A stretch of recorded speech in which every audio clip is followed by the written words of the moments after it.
Bismillahirrahmanirrahim. Assalamualaikum warahmatullahi wabarakatuh. Perkenalkan, nama saya Ahdal, Stambuk A221-20071, Program Studi Pendidikan Biologi.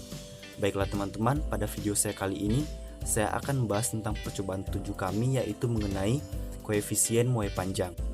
Adapun yang akan saya bahas pada video kali ini, yang pertama mengenai penjelasan tentang pemuaian, yang kedua koefisien muai panjang, yang ketiga faktor yang mempengaruhi pemuaian, yang keempat fungsi alat dan bahan yang digunakan secara online, dan yang kelima saya akan menjawab pertanyaan tentang kenapa pada rel kereta api ketika ada sambungan rel satu dan rel lainnya dibuatkan celah.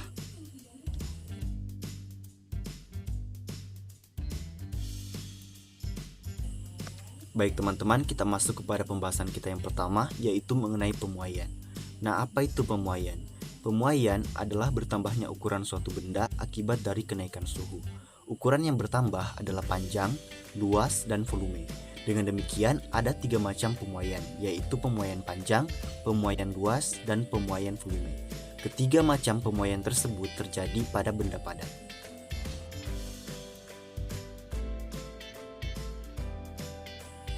Kita masuk kepada pembahasan kita yang kedua, yaitu mengenai koefisien muai panjang. Setelah membahas tentang pemuaian, kita membahas tentang koefisien muai panjang. Nah, apa itu koefisien muai panjang?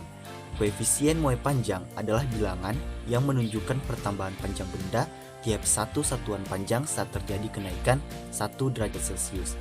Dirumuskan dengan koefisien muai panjang sama dengan delta L per LO dikali delta T, di mana delta L adalah bertambahnya panjang benda, LO adalah panjang semula, dan delta T adalah perubahan suhu.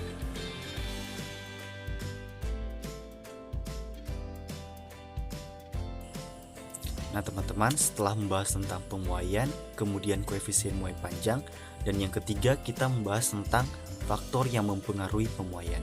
Nah, apa saja faktor yang mempengaruhi pemuaian? Di sini faktor yang mempengaruhi pemuaian ada 3. Nah, dan di sini saya akan menjelaskan satu-satu. Yang pertama, panjang benda.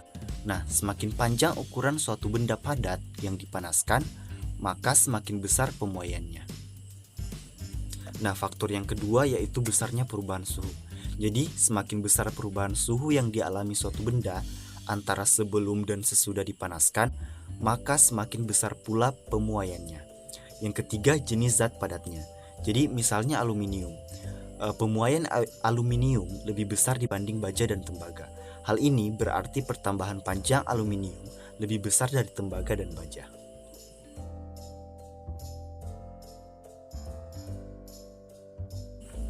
Nah, kita masuk kepada pembahasan kita yang keempat, yaitu mengenai fungsi alat dan bahan yang kita gunakan secara online.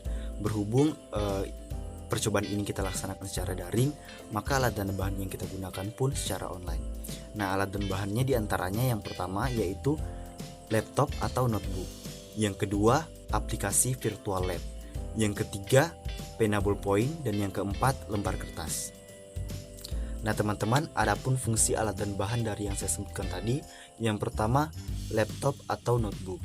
Jadi laptop atau notebook kita gunakan sebagai media untuk membuka aplikasi virtual lab. Nah, yang kedua aplikasi virtual lab. Aplikasi virtual lab kita gunakan sebagai media untuk melakukan percobaan. Dan yang ketiga, pena ballpoint. Pena ballpoint kita gunakan sebagai alat tulis untuk mencatat hasil percobaan. Dan yang keempat, lembar kertas kita gunakan sebagai media untuk mencatat hasil percobaan.